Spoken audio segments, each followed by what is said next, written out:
Assalamualaikum viewers, welcome to Exploring Panda. Today the topic of our discussion is enzyme inhibitors.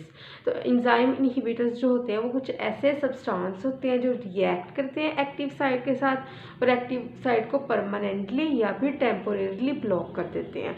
और अगर तो ये permanent condition होगी तो इसके अंदर क्या होगा कि इंजाइम का जो होगा ग्लोबुलर स्ट्रक्चर वो कम्प्लीटली चेंज हो जाएगा और दोबारा वो इंजाइम होगा वो जो रिएक्शन के काबिल नहीं रहेगा। लेकिन अगर ये होगा ये टेम्पोरेरी, तो टेम्पोरेरी कंडीशन में जब भी सब्सटेंस जो कि एक्टिव साइट के साथ जाके अटैच की थी वो उससे डी अटैच हो गई है तो वो इंजाइम दोबारा अपनी जो शेप है उसको अटेन कर लेगा और दोबारा किसी और सबस्ट्रेट के साथ रिएक्ट कर सकेगा और प्रोडक्ट बना सकेगा।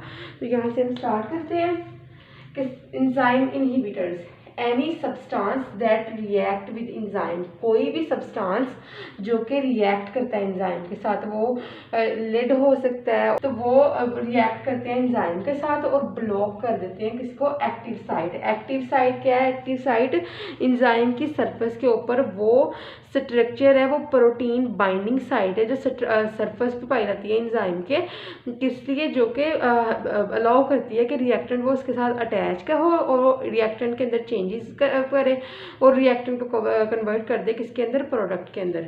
ठीक है, तो वो होती है एक्टिव साइट। तो इंजाइम इनहिबिटर में क्या होगा कि कोई भी सब्सटेंस आएगा, कोई भी जो बाहर से सब्सटेंस आएगा वो रिएक्ट करेगा, एक्टिव साइट के साथ अटैच करेगा और एक्टिव साइट की कंपोजिशन को जो होगा बिल्कुल चेंज कर देगा, इंजाइम के ग्लोबुलर स्ट्रक्चर को चेंज कर देगा या फिर खुद अटैच हो जाएगा और इंजाइम का स्ट्रक्चर है उसके अंदर ऐसी तब्दीलियां लेके आएगा कि जो आने वाला सबस्ट्रेट है, आने वाला रिएक्टेंट है वो इंजाइम के साथ आगे अटैच नहीं हो पाएगा। तो क्या हुआ, एक्टिव साइट यहाँ पे हम देखेंगे E for enzyme, I for active inhibitor, E for enzyme and I for inhibitor. कोई भी इनहिबिटर आके इंजाइम के साथ रिएक्ट करता है तो वहां पे बन जाता है इंजाइम इनहिबिटर कॉम्प्लेक्स, क्योंकि इंजाइम के साथ इनहिबिटर ही अटैच है, उसके अलावा और कोई चीज़ अटैच नहीं है। तो ये क्या है, ये इंजाइम इनहिबिटर कॉम्प्लेक्स है। तो इंजाइम इनहिबिटर कॉम्प्लेक्स में क्या हुआ, कोई भी प्रोडक्ट नहीं बनेगा, as it is inhibitor enzyme के साथ अटैच ही रहेगा। कुछ परमानेंटली अटैच होते हैं, कुछ टेम्पोरेरीली अटैच होते हैं। तो जो इंजाइम और इनहिबिटर कॉम्प्लेक्स की बेस्ट एग्जांपल है वो क्या है, लेड और साइनाइड्स। ठीक है, तो सबसे पहले क्या है कि इरिवर्सिबल इनहिबिटर है। इरिवर्सिबल हमें वर्ड से ही इरिवर्सिबल से पता चल रहा है कि दोबारा रिवर्स नहीं हो सकते, कि दोबारा जो एक्टिव साइट है वो इस काबिल नहीं बन सकती कि वो नॉर्मल कंडीशन में चले जाए। लेकिन रिवर्सिबल इनहिबिटर एक्टिव साइट अपनी नॉर्मल हालत में भी दोबारा जा सकती है। ठीक है, तो सबसे पहले जो इरिवर्सिबल इनहिबिटर है स्ट्रॉन्ग बॉन्ड बनाते हैं एक्टिव साइट के साथ। Irreversible inhibitors form strong bond with active site. कौन सा स्ट्रॉन्ग बॉन्ड? Covalent bond. ठीक है, तो इरिवर्सिबल इनहिबिटर क्या बनाएंगे, strong bond, covalent bond with active site.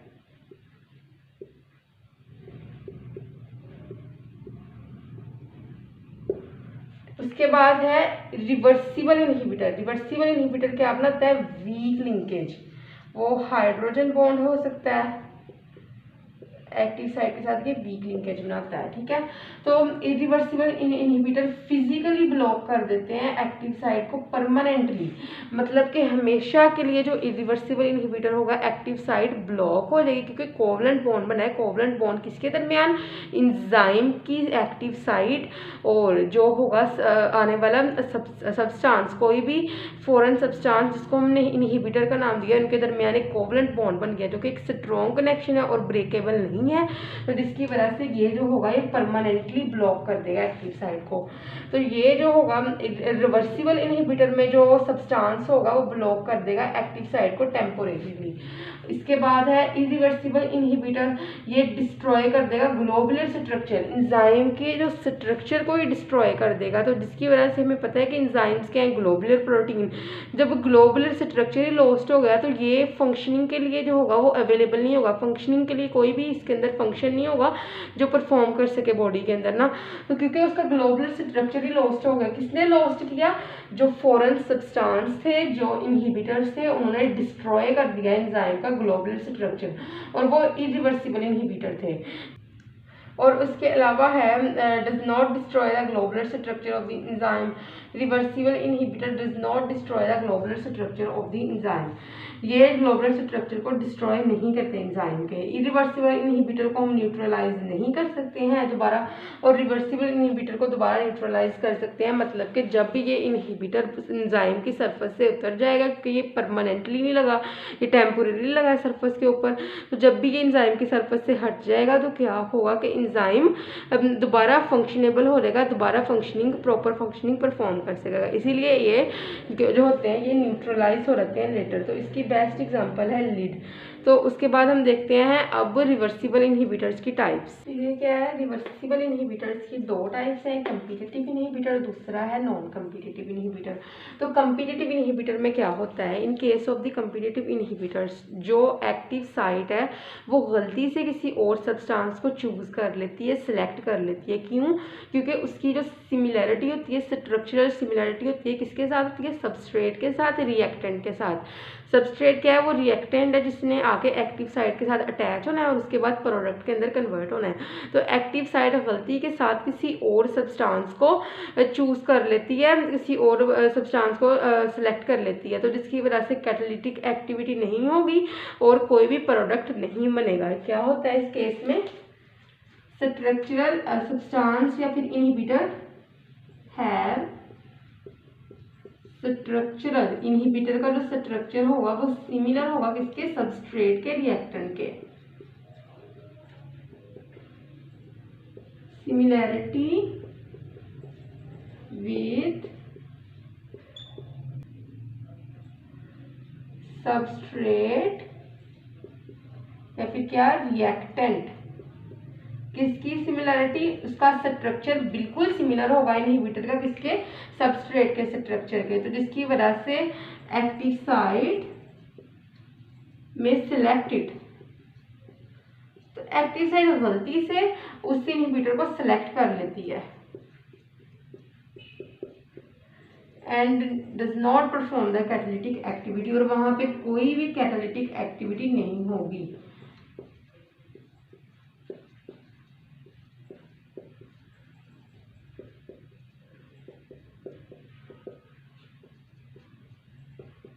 अगर कैटालिटिक एक्टिविटी ही नहीं होगी तो प्रोडक्ट कौन सा बनेगा, and product is not found.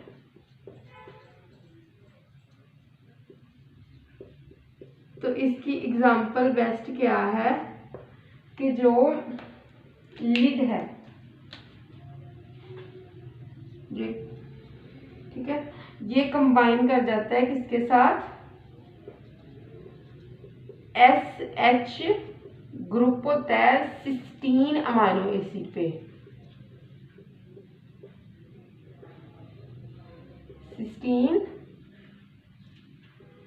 Amino acid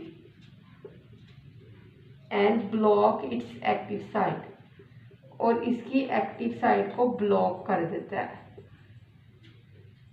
तो क्या एग्जांपल है कम्पिटिटिव इनहिबिटर की, लेड जो कि कंबाइन कर जाता है SH group of the cysteine amino acid and block its active site. तो नॉन कम्पिटिटिव इनहिबिटर ऐसे इनहिबिटर होते हैं जो कि एंजाइम की बॉडी के ऊपर अटैच होते हैं other than the active site, ठीक है। तो और क्या कर देते हैं, चेंज कर देते हैं एंजाइम के स्ट्रक्चर को, कि अगर कोई सबस्ट्रेट ओरिजिनल सबस्ट्रेट आएगा एक्टिव साइट के साथ अटैच होने के लिए, तो एक्टिव साइट उसको अलाउ नहीं करेगी अटैच होने के लिए, ठीक है। तो ये क्या कर देते हैं, attach to structure other than active site, active site के अलावा किसी भी स्ट्रक्चर पे अटैच हो जाते हैं, और कोई भी साइट पे अटैच होंगे एंजाइम की बॉडी पे, लेकिन एक्टिव साइट पे नहीं अटैच होंगे और आल्टर कर देंगे एंजाइम के स्ट्रक्चर को। तो क्या इससे होगा कि एक्टिव साइट जब ओरिजिनल आएगा सबस्ट्रेट तो उसको अलाउ नहीं करेगी कि वो अटैच कर सके, ठीक है। तो वो साइट जिसके साथ ये अटैच होते हैं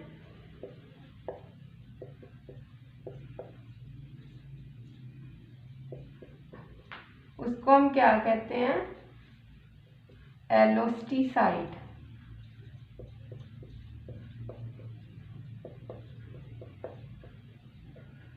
तो नॉन कम्पिटिटिव इनहिबिटर में क्या होगा, साइनाइड एक ऐसा नॉन कम्पिटिटिव इनहिबिटर है जो ब्लॉक कर देता है एटीपी की प्रोडक्शन, एडिनोसाइन ट्राइफॉस्फेट की प्रोडक्शन ड्यूरिंग सेलुलर रिस्पायरेशन। तो इसकी एग्जांपल क्या होगी, साइनाइड।